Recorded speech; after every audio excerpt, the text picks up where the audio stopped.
free and you have your assignment project over there. And let's debug this code.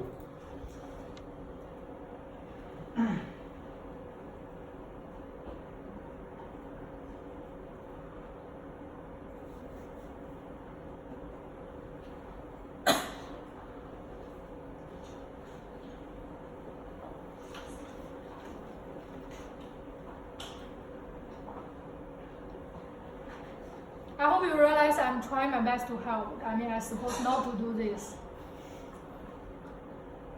Like a kindergarten, like teachers are like pointing here, pin this like right. Oops. She is insulting us. Okay.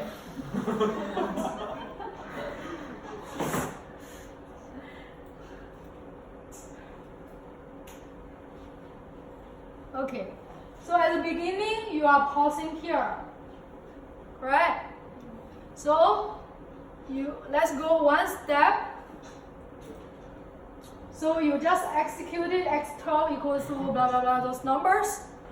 What processor actually does is he stored those values into the memory. Okay, later on we can see them.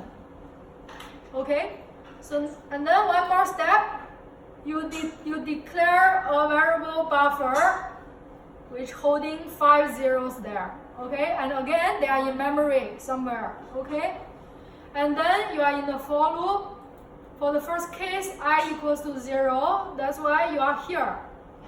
Okay, and make sure when you are here, you click step into so that you go into this function.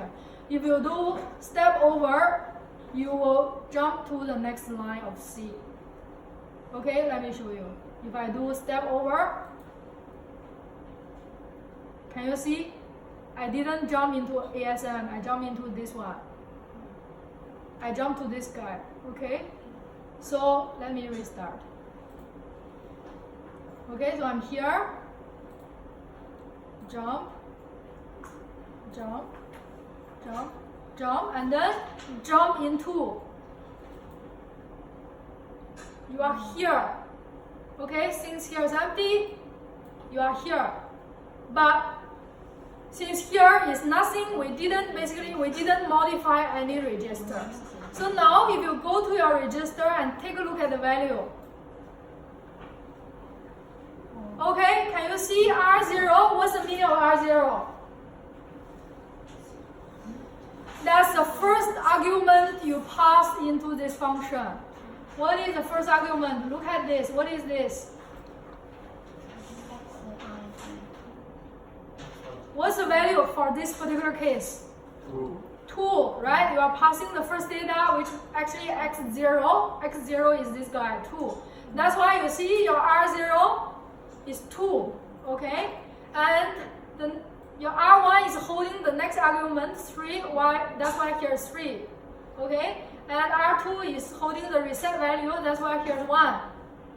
And what's the meaning of the R4? What's this one? No, look at that. Pointer or address of your buffer.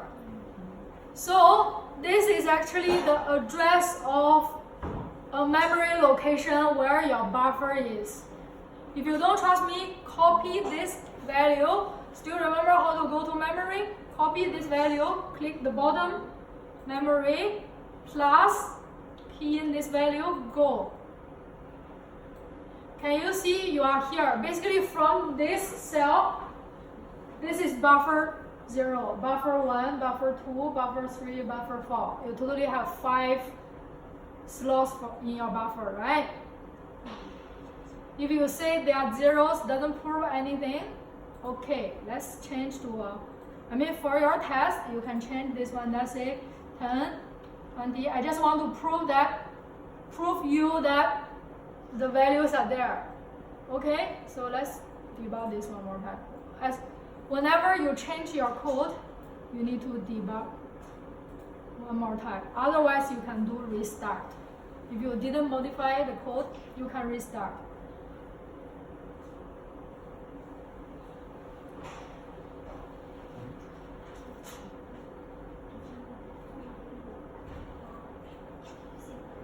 Okay, now now, okay. So instead of running one by one, let me put a breakpoint here. So when I run, oops, where's my breakpoint? I didn't go to my breakpoint. Where am I? Restart. Okay, put my breakpoint here. Go. I'm here. I'm here. Okay. Jump one more step. I'm here. And again, as I mentioned, R3 is a buffer address. Copy the value. Go to this particular location. See your value. A14, 1E28. Not easy to see because it's hex number. Change it to, let's say, unsigned. Can you see 10, 20, 30, 40 there? 50.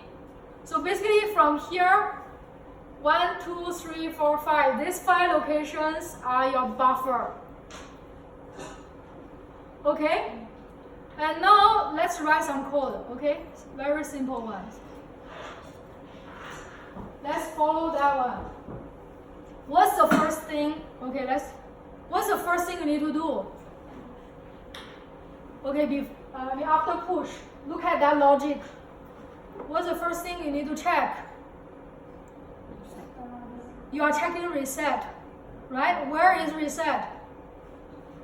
Okay, let me write the comments there. So in your code, at the very beginning, keep a dictionary of your register. So register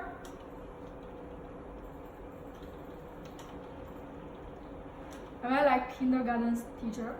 Register directory, okay? And then you can have your R0. Sorry, R0 is your xi value, okay? Your R1 is your mean value, x mean, okay? R2 reset value. R3 is actually the, or we say, okay, pointer of buffer, or we say starting address of buffer. Okay? And now, how to know that whether your reset is 1 or not? Your reset here, right? So basically, you need to check R2 value. How to write the instruction to check whether your R2 is 1 or not.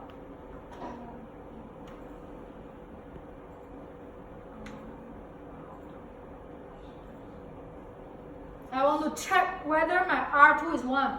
How to write? What instruction should I write?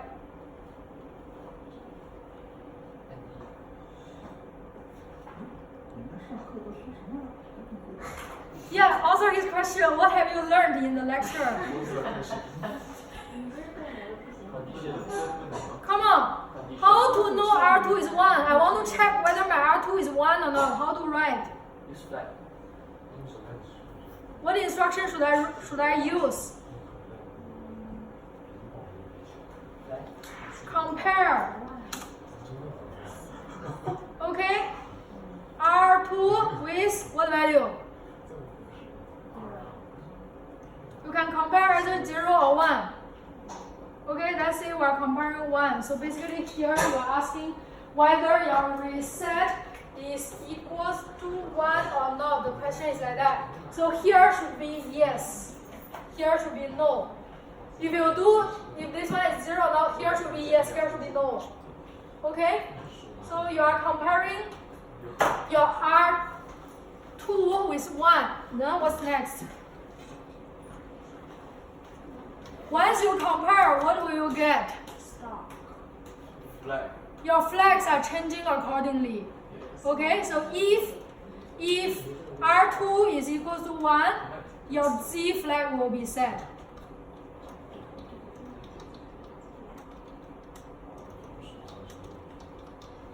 That's why the condition you need to use is basically EQ or NE later on.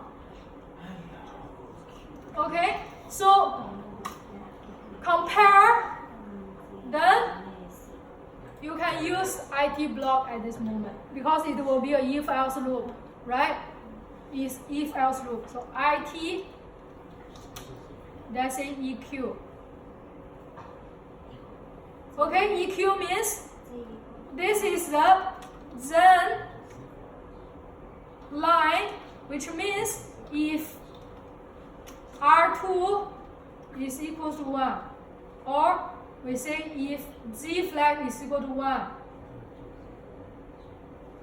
Okay?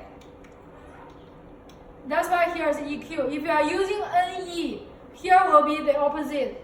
R2 is 0, Z flag is 0. Okay? So this line is for the then condition. What do you want to do if it is true?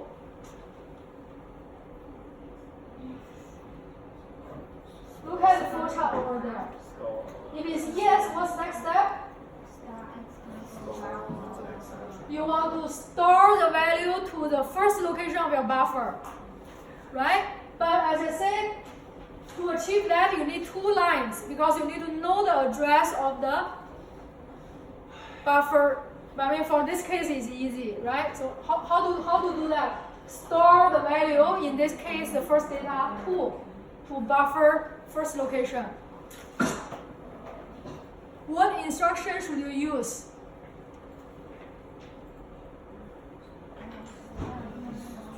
How to store the xi value to buffer 0? What instruction should you use?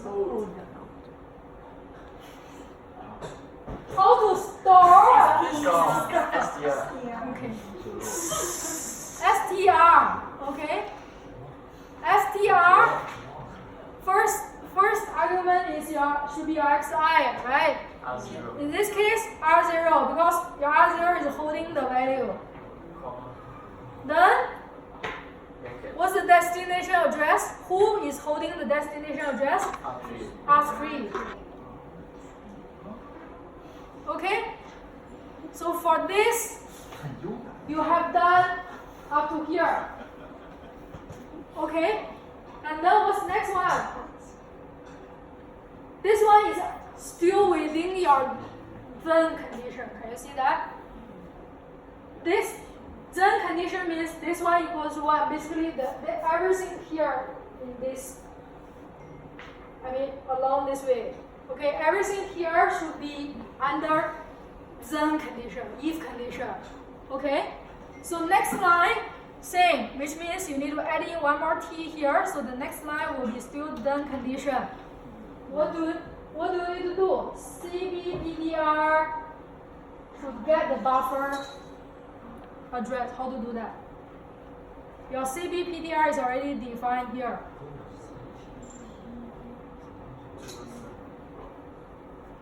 How to do that?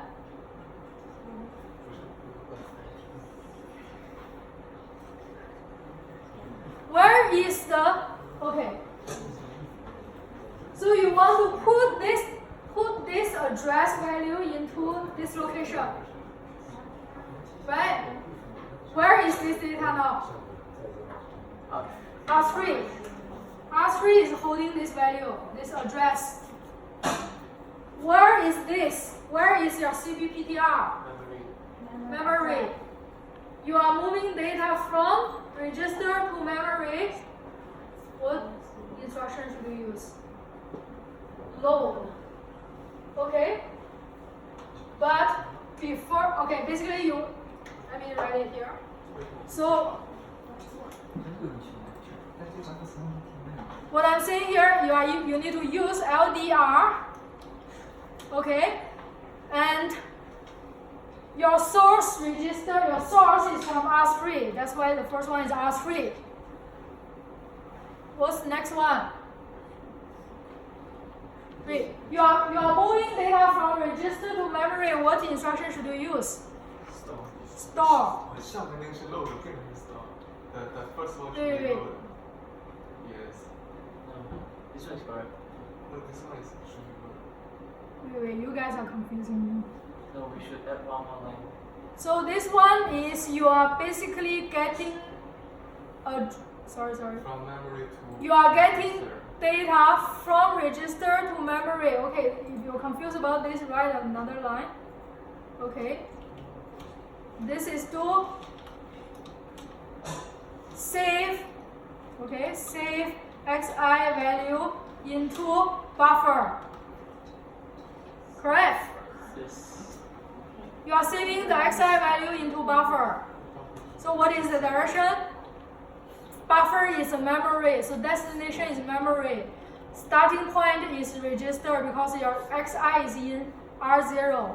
So here is correct, store. But here what we want to do is, you want to save buffer's address to CB Memory. PTR. So what's the direction? Buffer's address now is in, okay, now is in Memory. R3. Correct? And CB PTR is in memory. So store. Okay, store. Store means from smaller place to larger place. Okay, so R3. But at this moment,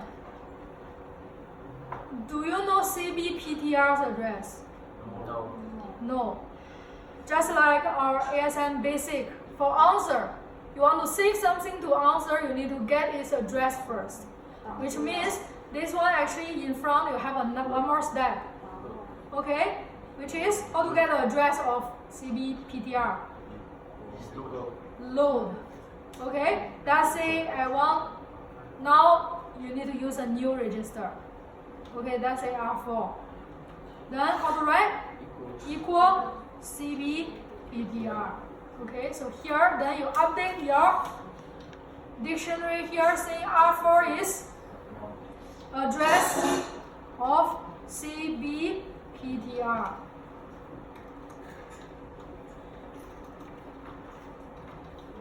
Okay, so here you can, what you can do is R4. This is the location you want to save. Right? Okay, so this is basically, okay, you can even write it here. This basically, these two lines are doing that. Okay, so these three lines are all under then condition. Okay, because we add one more line here.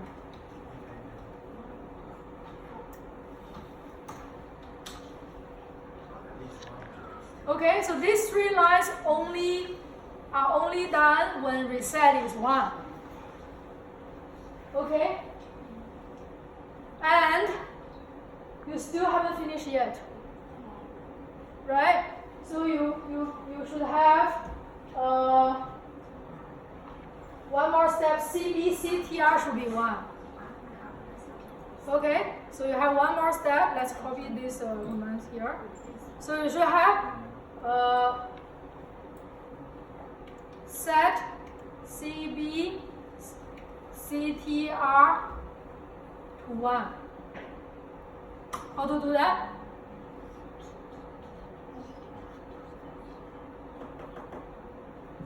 You do the loader thing. Similar as the previous one, you need to know the address so that you can do something, right? So Load CBCTR to R5 or R6. yeah, load this one to R5, that's it. So you have R5, address of CB CTR.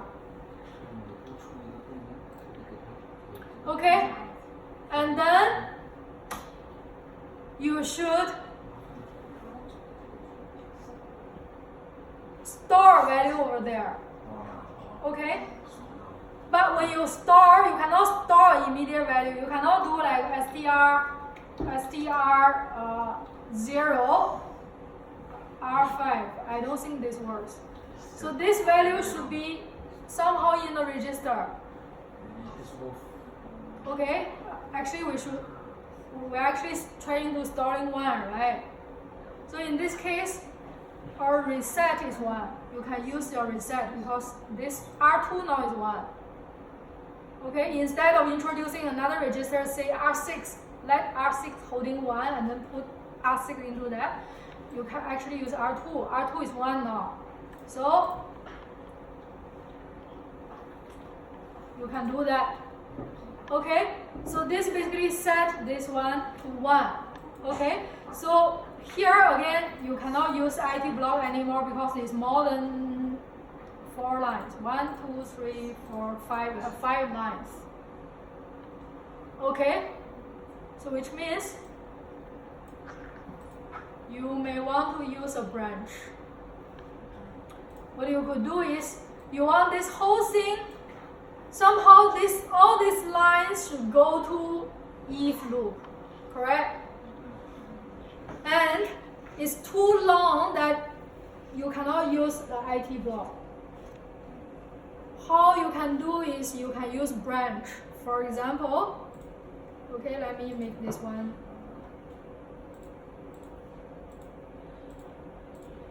Okay, so this is a segment. If you can even do this. So to identify this segment is, okay, you say memory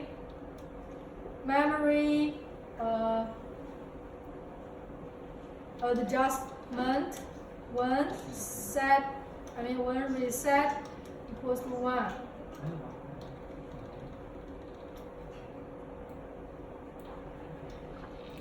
Okay, what I'm saying here is try to make your code organized so that it's later easy for someone else to help or for you to recall. Okay, so this whole thing you can give a name. Let's say it's called reset. Give a name, reset mem. Is this?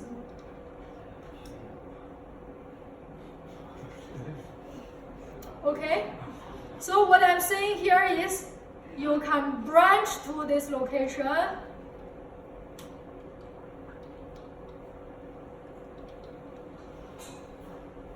if this condition is true. You will jump into this. Okay, but this is not very good. You should jump. Okay, let's say, okay, let's make this one simple. Let's say loop.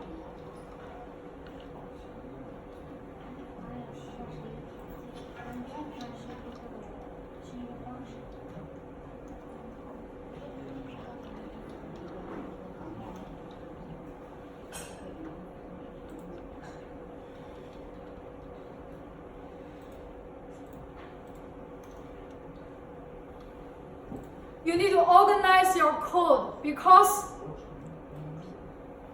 you want to jump into this only when this condition is correct. Only when these two are equal. Correct? So now I'm using not equal, means if it's not equal, it will jump into somewhere else. Let's say if I define the line here.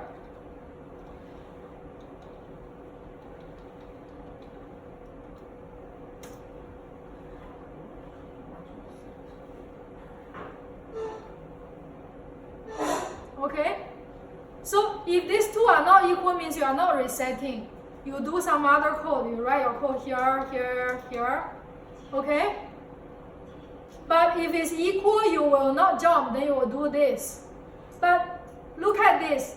Once you finish this, if you don't do anything, it will continue run this one, which is not very good, right? Not correct. You shouldn't run this if it's reset. So what you could do is you branch again. That's a B continue. So you set your continue somewhere here. Then you see you're actually skipping this from here. Okay? This is no matter what, just jump. Okay? So this is a way you can organize your code if your if-else loop is too many things, has too many things. Okay? But what I'm saying here is, okay, let's try. So basically after this, you finish the first step. You haven't do the calculation yet. Okay, maybe you can call this one calculation.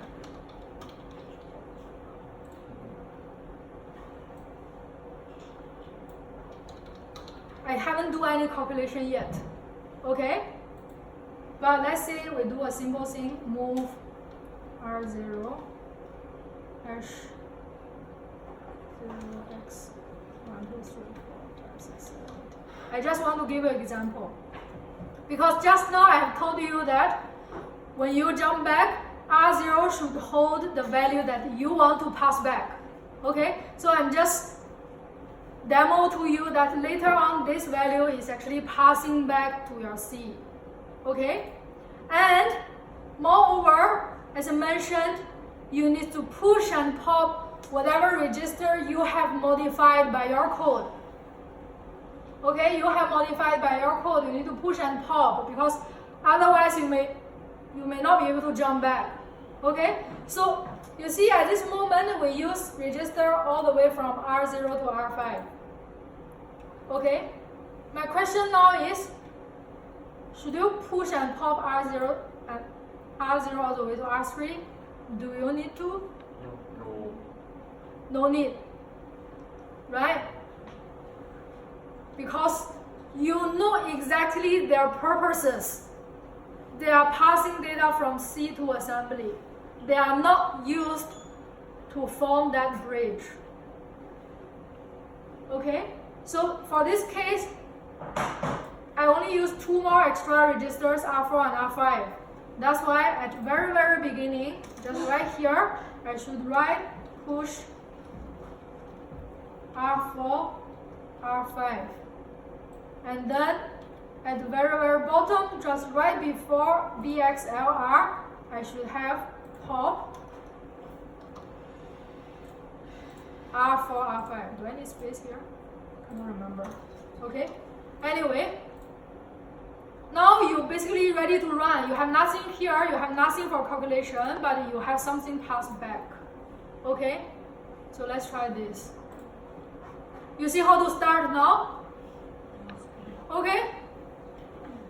I just bring you to the correct direction. Let me see.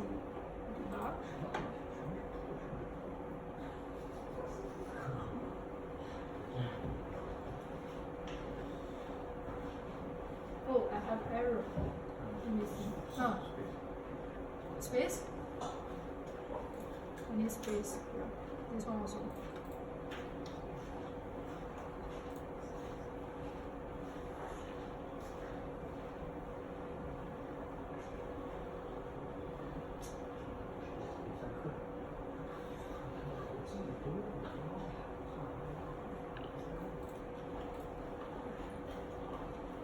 This value is too big. Let's say FF.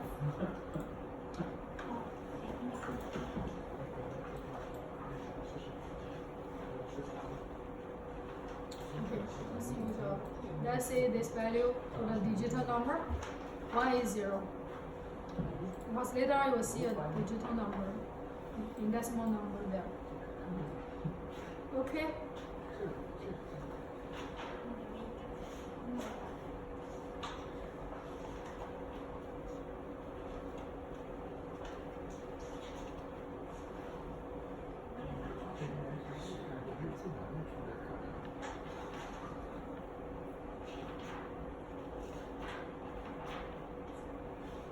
Okay.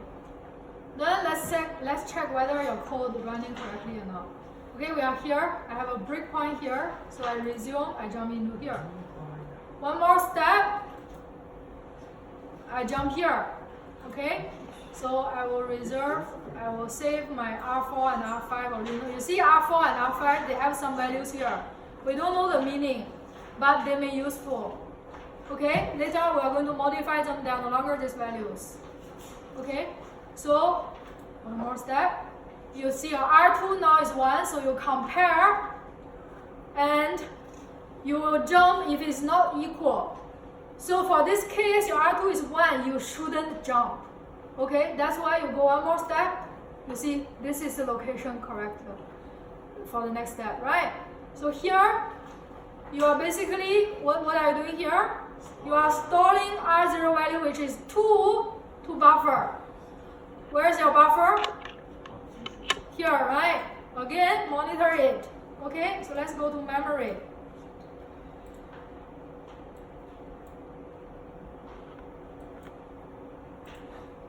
Okay, so let me use unsigned number so that you can see. Now it's 10. It's not 2. 2 is supposed to be here, right? So let's go. You check whether your idea is achieved by looking at this. Okay, keep monitoring this. Go. 2 goes here. You see that? And then your R4 should get the CBPTR's result, CBPTR's address. CBPTR again is in the memory, some location.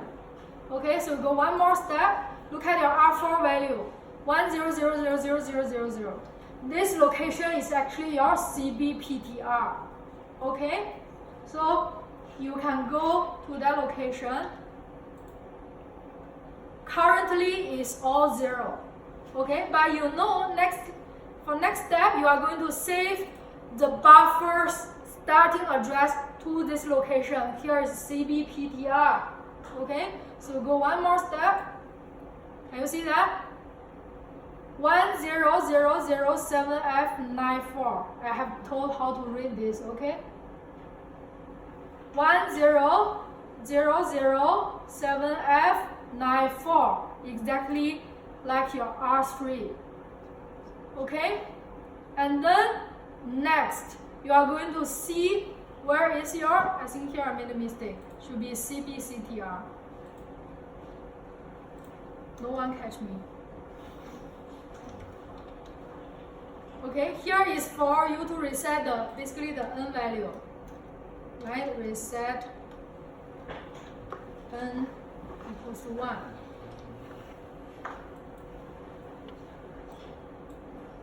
Okay, this part will be similar as your CPCTR. After you're executing this line, you know exactly where is this one in the memory. Where is your CP? Okay, so let's go. So I'm here. Let me set a breakpoint here. So go.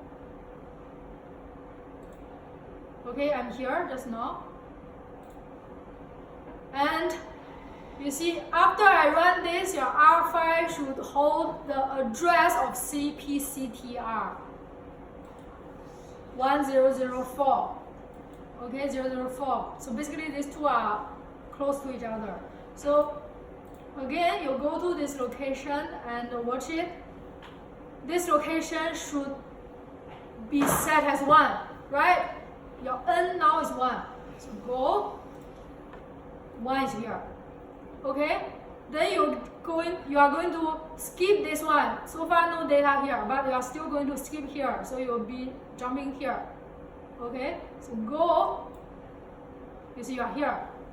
Okay, so you see by doing step by step, you can go through the flow, see whether it's like what you want or not. Okay, and now let's move R0 to be 180. Okay, so this is decimal value 180. Okay, and after this one, you should go back to your C now. Okay, check whether you can go back. You see, you are going back. Okay, and look at your console. This is the output. This is the place that the instructions say all those displays. Okay, you won't see anything here. Okay, so you see why we have 180 here? Because this is where we came from. Okay, so this whole thing is returning an integer because it's declared on top here. It must return an integer. And actually the returning value came from your R0. That's why here you can see you're basically printing the return value of this function in decimal. That's why here's 180. Okay, so this you also check the path, you didn't mess up the bridge. Okay, so that's for the first case. So So let's do one more time. Let's say okay, and then I'm going to I print. So your buffer is printed out. Can you see that? 2 is there. All the other values are the ones I edited. Right? I changed to 20, 30, 40 so that you can see that see them in the memory. So it's here. Then actually you go one more time. Basically, okay, I skip that because let me see whether I can go back. Let me rerun this one. Go.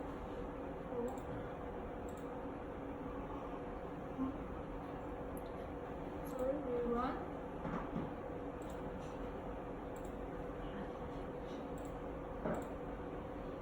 Here. You are here. Then you do this. You go back to your C. Okay, you print your buffer. Okay, let's put 3 point here. Okay, so print out this. Now this is the second time you run your for loop. You can imagine, you are not imagining. Now at this moment, I equals 1. So you won't jump into this, but jump into this. Okay, so if you go one more step, you are here. Okay, and then you are going into the function.